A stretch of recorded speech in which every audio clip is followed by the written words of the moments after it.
Congress party election మేనిఫెస్టోలో భాగంగా మరి ఇప్పుడు 26వ తారీఖు నుండి 26 జనవరి ఎందుకు సెలెక్ట్ చేసుకున్నామంటే మనకు కరెక్ట్ 75 సంవత్సరాలు మన రాజ్యాంగాన్ని పరిగణలోకి తీసుకున్నట్టు మన 26 జనవరి. సో ఆ రోజు నుండి ఈ 4 స్కీములు ప్రతిష్టాత్మకంగా రాష్ట్ర ప్రభుత్వం అమలు చేయాలని నిర్ణయించింది.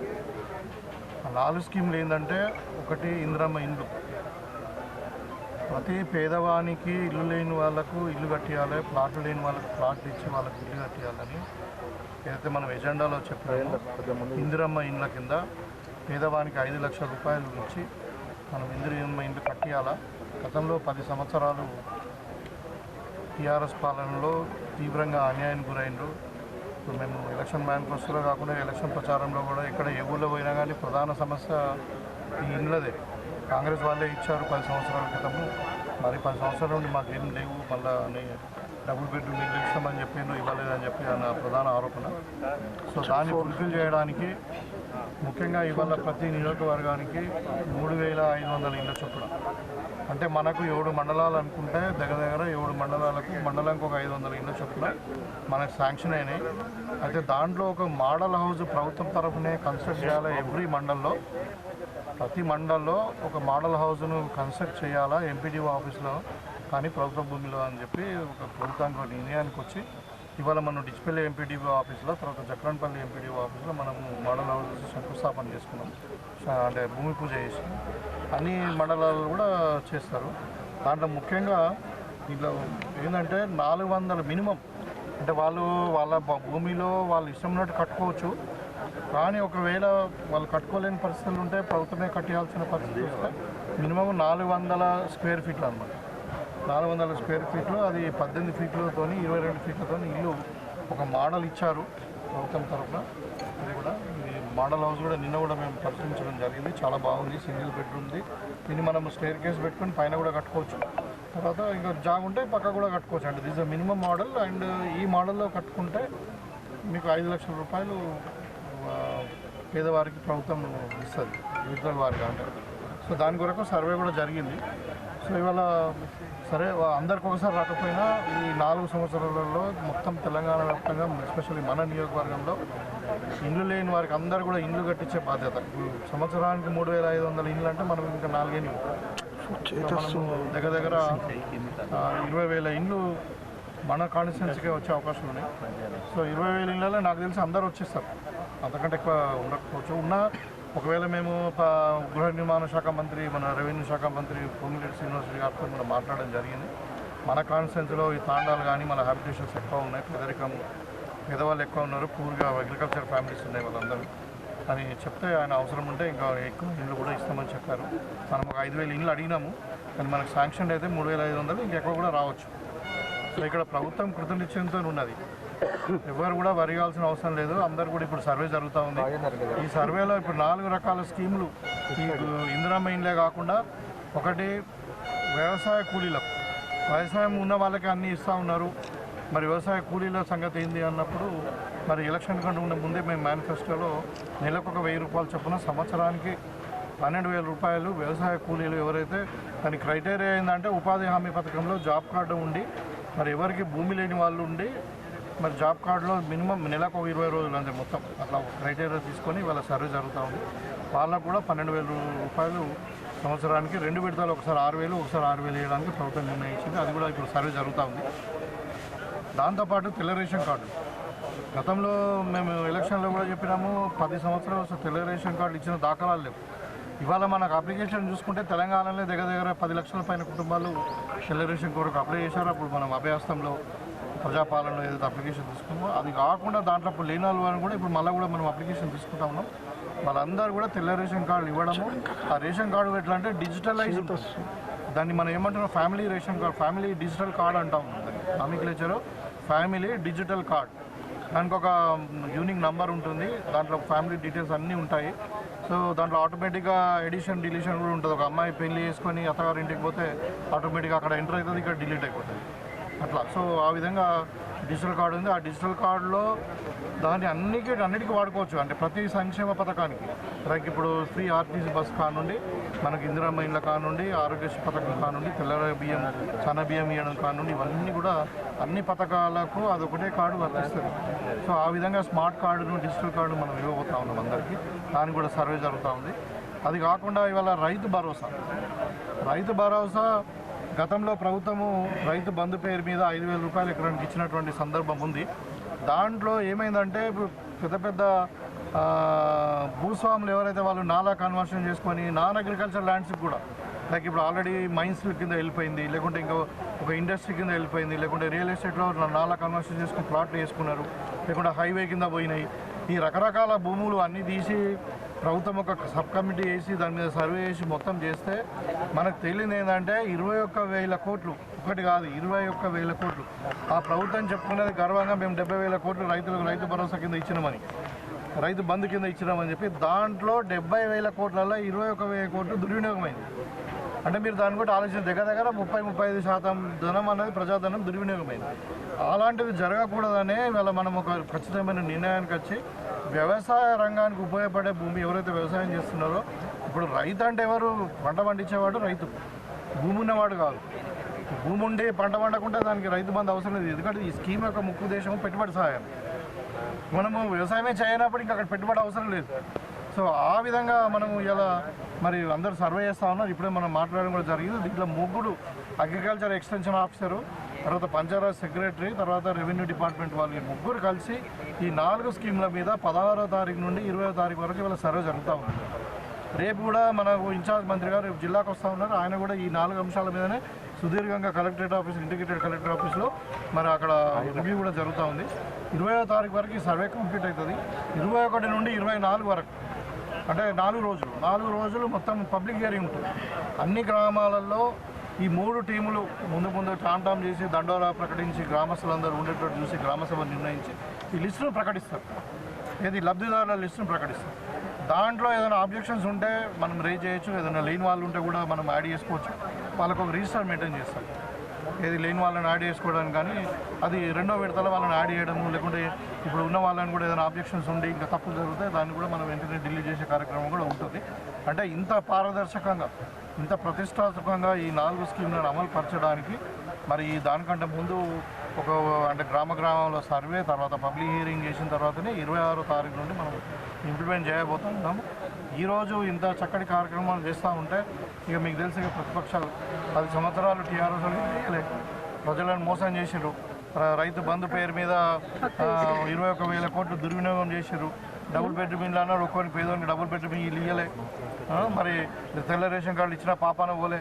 మరి అంటే రకరకాల ఉంది. సో ఇవాళ మేము ఇన్ని చేస్తూ ఉంటే ఏదో హరీష్ రావు అంటాడు భూమి ఉన్న వాళ్ళకు కూడా ఇవ్వాలా. మరి నువ్వు ఇంతకుముందు ఎందుకు ఆలోచించలేదు? నువ్వే అధికారంలో 10 ఏళ్ళు ఉన్నావు కదా. భూమి లేని నిరుపేదలకు 12,000 రూపాయలు ప్రభుత్వం ఇస్తూ ఉంటే మీకు ఏం వస్తుంది? నీకు నొప్పి ఏమవుతుంది? అదేవిధంగా ఇవాళ మేము వ్యవసాయేతర భూములకు మేము ఇవ్వము అని అంటే వాళ్ళు ఏమంటారు? వ్యవసాయేతర భూములకు కూడా ఇవ్వాలంటారు.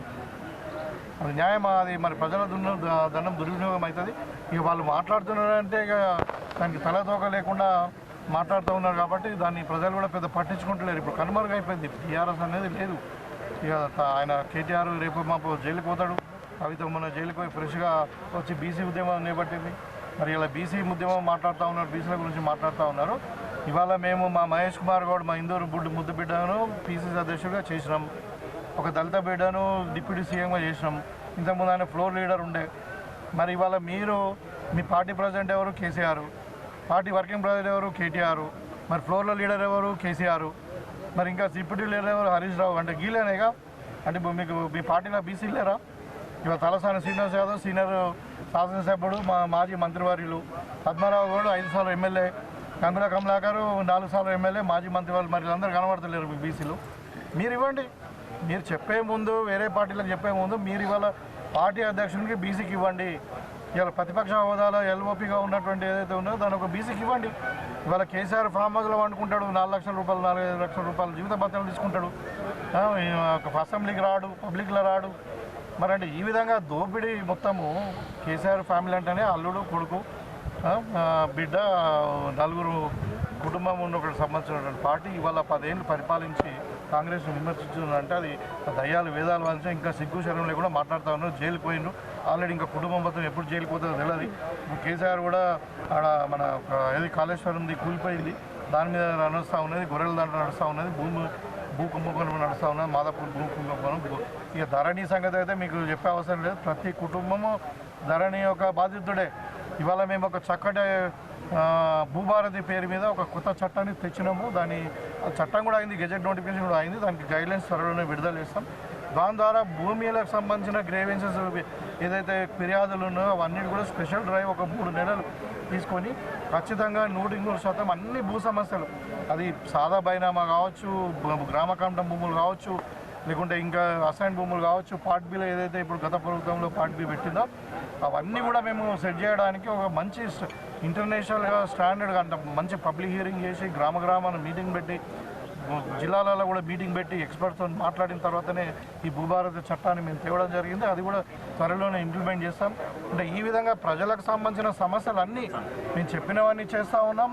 తర్వాత అన్నీ కూడా ప్రజలకు అందుబాటులో ఇవాళ ప్రజాపాలన జరుగుతూ ఉంది. మీరు అందరూ చూసి ప్రజాస్వామ్యం లేకుండే గడిల పాలన ఉండే, కుటుంబ పాలన ఉండే. ఇవాళ మనం ధర్నా చౌక్ ఓపెన్ చేసాం, ప్రగతి భవన్ ప్రజాభవన్ చేసాం, జ్యోతిబాపు పేరు పెట్టుకున్నాం. అట్లా ఈ విధంగా పోతూ ఉంటే వాళ్ళు ఊరలేక ఈ విధంగా మాట్లాడుతూ ఉన్నారు. ఇక బీజేపీ సైడ్ అయితే నేను బీజేపీ అంటే భారతీయ జనతా పార్టీ కాదు, అది భారతీయ జూతా పార్టీ. ఎందుకంటే ఇవాళ వాళ్ళు చేసే విధానాలు, ఇవాళ పసుపు బోర్డు వచ్చింది మొన్న. గతంలో 4 సంవత్సరాల కింద ఒకటి స్పైస్ బోర్డు అని తెచ్చింది. Spice board regional office, already spice board కేరళలో ఉంది. దాన్ని ఇక్కడ మన డివిజనల్ ఆఫీస్ ఉంటే దాన్ని అప్గ్రేడేషన్ చేస్తూ స్పైస్ రీజనల్ బోర్డు ఆఫీస్ అని ఒకటి పెట్టింది ఇక్కడ మన ఆర్యనగర్లో. అది 4 సంవత్సరాలు అయింది. పెట్టిన తర్వాత ఆ బోర్డు ఏముంది అంతే, దాని మీద కార్యక్రమాలు లేవు, అదేం లేదు. ఆ రోజు బాండ్ రాసిచ్చినటువంటి అరవింద్ అదే మళ్ళీ స్పైస్ బోర్డు రీజనల్ ఆఫీస్ వచ్చిన తర్వాత ఇవాళ ప్రభుత్వం రైతులు కోరుకున్న దానికంటే ఎక్కువ ఇచ్చారు. పసుపు బోర్డు అవసరమే లేదు. ఈ స్పైస్ రీజనల్ బోర్డు ద్వారానే అసలు రైతులు అంబేద్కర్ కారు అడిగితే మేము బెంచ్ కారు ఇచ్చినాము, దీనివల్ల ఇంకా అన్ని లాభాలు ఉంటాయి, రైతులు మొత్తం ధనవంతులు కాబోతుందని చెప్పి మాట్లాడింది. తర్వాత పసుపు బోర్డు అని మూలకు పోయింది.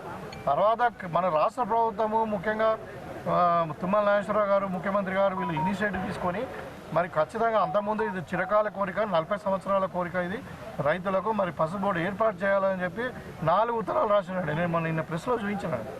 అదొకటి కామర్స్ మినిస్టర్కి రాశారు, ఇంకోటి అగ్రికల్చర్ మినిస్టర్ అర్జున్ ముండా గారికి రాశారు, ఇంకో దాన్ని ప్రైమ్ మినిస్టర్ గారికి రాశారు. మా ముఖ్యమంత్రి గారు కూడా నెగోషియేట్ చేసి దాంట్లో క్లియర్గా చెప్పారు ఏంటంటే నిజామాబాద్లోనే ఏర్పాటు చేయాలి. ఎందుకంటే ప్రభుత్వం ఒక గెజెట్ నోటిఫికేషన్ ఇచ్చింది ఎప్పుడు ఫిబ్రవరి 23లో ఒక గెజెట్ నోటిఫికేషన్ ఇచ్చింది. ఏమని ఇచ్చిందంటే పసుపు బోర్డు ఏర్పాటు చేస్తామని చెప్పారు అంతే. అది ఎక్కడైనా చెప్పలే, అది కోయంబత్తూరులోనా, లేక కడపలోనా, లేకుంటే మహారాష్ట్రలోనా, లేకుంటే పంజాబ్లోనా అని చెప్పలే. అయితే మేము క్లియర్గా రాసినాము ఏంటంటే మీరు ఖచ్చితంగా పసుపు బోర్డు నిజామాబాద్లో ఏర్పాటు చేయాలి, దానికి సంబంధించిన భూమి కానీ దానికి సంబంధించిన ఇన్ఫ్రాస్ట్రక్చర్ కానీ మేము ప్రొవైడ్ చేస్తాము అని చెప్పి క్లియర్గా ఉత్తరాలు రాసి ఉన్నాయి. దాన్ని నేను మన ప్రెస్లో కూడా చెప్పినాను. అంటే అదేవిధంగా మరి రైతు ఐక్యవేదిక పేరు మీద ఉద్యమాలు జరిగినాయి, మీకు అందరికీ కూడా తెలుసు. ముఖ్యంగా మా కాంగ్రెస్ నాయకులే, మా అన్వేష్ రెడ్డి గారు, ఎవరు మా కిసాన్ కేతు స్టేట్ అధ్యక్షుడు, ఇక్కడ సాయిరెడ్డి గారు డీసీఎంఎస్ చైర్మన్, ఆ ప్రాంతానికి సంబంధించిన చాలా రైతులు జైలుకు పోయారు మా కాంగ్రెస్ వాళ్ళు. ఇలా మేము ఏమంటున్నాం అంటే ఇది రైతుల యొక్క పోరాటం వల్ల వచ్చింది, మా ప్రభుత్వం నెగోషియేట్ చేసి కేంద్ర ప్రభుత్వానికి రాయడం వల్ల వచ్చింది. మీరు పసుపు బోర్డు కాదు కదా, ఓన్లీ స్పైస్ రీజనల్ బోర్డు సరిపోతుందని మాట్లాడింది. ఇవాళ వాళ్ళు పాలాభిషేకం చేసుకుంటున్నారు అంటే ఇక మరి ఇక వాళ్ళ విజ్ఞతగా వదిలేస్తూ ఉన్నాం. ఇది ఖచ్చితంగా పసుపు బోర్డు కూడా కాంగ్రెస్ పార్టీ ఘనతనే. ఇవాళ దీని మళ్ళీ ఇంకోటి కూడా మేము డిమాండ్ చేస్తూ ఉన్నాము. ఇప్పుడు స్పైస్ రీజనల్ ఆఫీస్ ఎట్లయితే తెచ్చి 4 ఏళ్ళు బోర్డు పెట్టిందో ఈ పసుపు బోర్డుకి వీళ్ళు ఒక బోర్డు పెట్టిరు. ఏమో ఆర్యనగర్ సేమ్ ఆఫీస్లో ఒక చిన్న బోర్డు పెట్టి ఇది పసుపు బోర్డు అని పెట్టిరు బోర్డు. దానికి ఒక చైర్మన్ పెట్టుకున్నారు. సరే అది బీజేపీ వాళ్ళ గవర్నమెంట్ కాబట్టి అది వాళ్ళ పార్టీని పర్సన్ పెట్టుకుంటారు, దానికి ఆబ్జెక్షన్. పద్ధతి ఏదైతే ఉందో ఇప్పుడు 13వ తారీఖు నాడు పసుపు బోర్డు అనౌన్స్ చేశారు, 14వ తారీఖు నాడు వర్చువల్గా ఇనాగ్రేషన్ చేసుకున్నారు ఢిల్లీలో. రాష్ట్ర ప్రభుత్వం ఇంటిమేషన్ లేదు. అంటే కామర్స్ మినిస్టర్ కానీ అగ్రికల్చర్ మినిస్టర్ కానీ ఇక్కడ లోకల్గా మేమున్న ప్రజాప్రతినిధులకు కానీ ఇంటిమేషన్ లేదు. దొంగతనాన్ని ఏదో వేసుకున్నట్టు హోటల్లో నిఖిల్ సాయి హోటల్లో వర్చువల్గా కొంతమంది బీజేపీ నాయకులను పిలిచి మరి పసుపు రైతులను ఇన్వాల్వ్ చేయాలి కదా. మేము ఎందుకు ఏమంటున్నాం అంటే ఇప్పుడు ఇలా ఒక బోర్డు పెట్టడం కాదు, ఒక పేపర్ మీద కాదు, నిజంగా పసుపు బోర్డుని మీరు ఎస్టాబ్లిష్ చేయండి, దానికి కావాల్సిన భూమి కానీ మీ ఇన్ఫ్రాస్ట్రక్చర్ మేము ప్రొవైడ్ చేస్తాము, మీరు రైతులను కూడా ఇన్వాల్వ్ చేయండి. ఇక్కడ రీసెర్చ్ జరగాలి, ఇక్కడ మార్కెటింగ్ ఫెసిలిటీస్ పెరగాలి, ఇంకా హైబ్రిడ్ పసుపు రావాలి, మళ్ళీ ఇంపోర్ట్ ఎక్స్పోర్ట్స్ కూడా డైరెక్ట్ ఇక్కడ నుండి వచ్చేటట్టు టోటల్గా ఈ బోర్డుకు అధికారాలు ఇవ్వాలని చెప్పి మొత్తం మీద రైతుకు లాభం జరగాలి. లాభం జరగని పసుపు బోర్డు దేని కొరకు పేపర్ మీద ఉండడానికి కాదు కదా. సో ఏదైతే రీజనల్ ఆఫీస్ ఇచ్చారు 4 ఏళ్ళైనా అట్లనే ఉన్నదో దీన్ని కూడా అందులోనే పేపర్కే పరిమితం చేయకుండా అని చెప్పి నేను కేంద్ర ప్రభుత్వాన్ని విజ్ఞప్తి చేస్తాను.